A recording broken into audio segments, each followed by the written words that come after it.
Tuoksuvaa ja maistuvaa torstaita kaikille ruokalasta.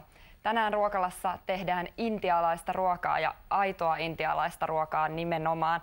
Olen saanut vieraakseni herra Saurabhin. Welcome Saurabh to Finland. Thank you so much. Hello Finland. And we are going to cook authentic Indian food. Yes, today. Yes. So we're making some chicken curry and we're making some pudding, rice pudding. Yes, for dessert. It's a little bit sweet, Yes, rice pudding. Yes, it is. Okay, we can start cooking, so it will be ready soon. Okay. So Indian food is quite fast to cook actually. It doesn't need a lot of time, and it's very easy to cook also home. Yes, it's really in Finland. It's really easy to cook here in Finland because everything is available in the market. And so all the ingredients are very easy to find in the market. Yes, very easy. You go to a supermarket, you find all your curry paste. Okay, we start with putting oil and you put little mustard seeds. We're making chicken curry now. Okay. Eli hän kertoi juuri, että intialaisen ruoan valmistus Suomessa on todella helppoa ja näitä aineksia löytää hyvin nykyään kaikista supermarketeista, että aidot maut saa helposti ja erittäin yksinkertaisesti kotiin.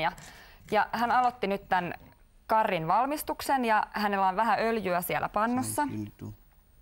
Vähän öljyä pannussa ja hän lisäsi sinne nyt noita mustia sinapin siemeniä. Ja tärkeää tässä vaiheessa on se, että sinapin siemenet rupeaa täällä pikkasen pomppimaan ja se öljy rupeaa kuumenemaan.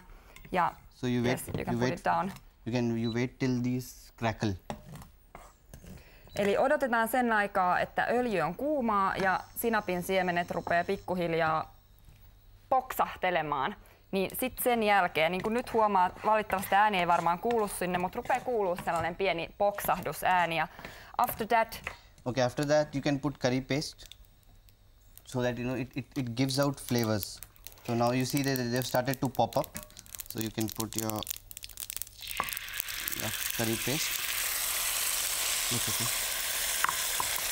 Eli sitten seuraavaksi laitetaan se karritahna ja tärkeää tässä vaiheessa on se karritahnan laittamisessa se, että laitetaan se tonne kuuman öljyn joukkoon, niin näin ne maut oikein lähtee irtoilemaan sieltä ja näin se karritahnakin on parhaimmillaan. Sitä ei tarvitse laittaa niin paljon, koska se on erittäin riittosaa ja sen tässä vaiheessa lisää, niin ne maut pääsee oikein hyvin oikeuksiinsa. Eli jos sen lisää vasta loppuvaiheessa, niin se ei oikein maistu ja sitä joutuu lisäämään sinne vähän liikaakin. Et tässä vaiheessa kun sen laittaa, niin maut pääsee oikeuksiinsa erittäin hyvin. After that we put garlic, chopped garlic, yes. And you just saute it, till a little so it cooks. Ja sen jälkeen hän lisäsi sinne valkosipulia, joka tässä tapauksessa you used garlic paste. Hän käytti tällaista valkosipulitahnaa suoraan purkista. Toki voi käyttää sitten ihan tuorettakin valkosipulia. You can use fresh garlic as well if you want to. Yes. Ja sitten hän lisäsi kanasuikaleet sinne. You put the chicken also. Yes, I put the chicken. Now I'll just saute it for some time. Ja hän paistaa kanoja hetken aikaa miedolla lämmöllä. Laitetaan tuosta vähän lisää hönkää. Miedolla lämmöllä siinä ja sen jälkeen lisätään sinne kookosmaitoa. And after that you put the coconut milk, yes, is it right? Yes. After you put coconut milk and then you can finish with whatever vegetable you have at home. You can put your cauliflower, that is kukka kali. You can put peas and whatever fresh vegetables you have at home. Just finish the curry with that.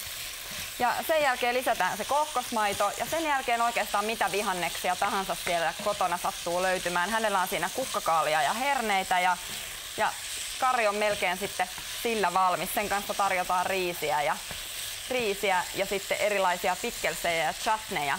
I have a plate here which is full of wonderful things. Yes, it is. And this is the authentic Indian plate. This is the authentic Indian food. You have rice, papadum, salad, pickle, and that's how we in India eat together. Everything is eaten together. Intiassa usein koko ruoka tarjotaan näin yhdeltä lautaselta, eli vähän niin kuin Suomessakin, että salaatti ja joku lisuke, esimerkiksi kastike tai sitten riisiä ja perunaa, kaikki laitetaan samalle lautaselle ja noin syntyy se täydellinen lautanen. Ja mä jatkan tällä jälkiruualla, eli I make the rice pudding. Yes, now you can put your saffron, sugar. Tässä vaiheessa lisään sahramia tänne, joka on liotettu pariin ruokalusikallista lämmintä vettä. Yeah. So now we're going to put coconut milk in this. Okay. This is now ready. Chicken is cooked. Okei. So you can put your coconut milk in this. Noin, ihanat tuoksut tulee sieltä. Hän lisäsi nyt sen kokkosmaidon ja antaa sen pikkuhiljaa And just siinä cook- kiehua. Yeah, just cook it a little. Ja antaa sen siinä pikkuhiljaa sitten tulla ne maut esiin ja kanakin kypsyy. Ja jatketaan tällä jälkiruoalla, eli lisään nyt sokerin sinne ja mausteet. And I use saffron, Sugar, cardamom. Kardemummaa laitetaan tänne myös. Ja rusinoita ja manteleita. Näin syntyy aivan ihana makea jälkiruoka. Raisins and mandel Yes. as well. Yeah, you can just stir them together. Ja sekoitellaan nämä kaikki ainekset tänne riisin ja maidon joukkoon. Laitoin sinne 1 desi basmati-riisiä ja 1,5 litraa maitoa.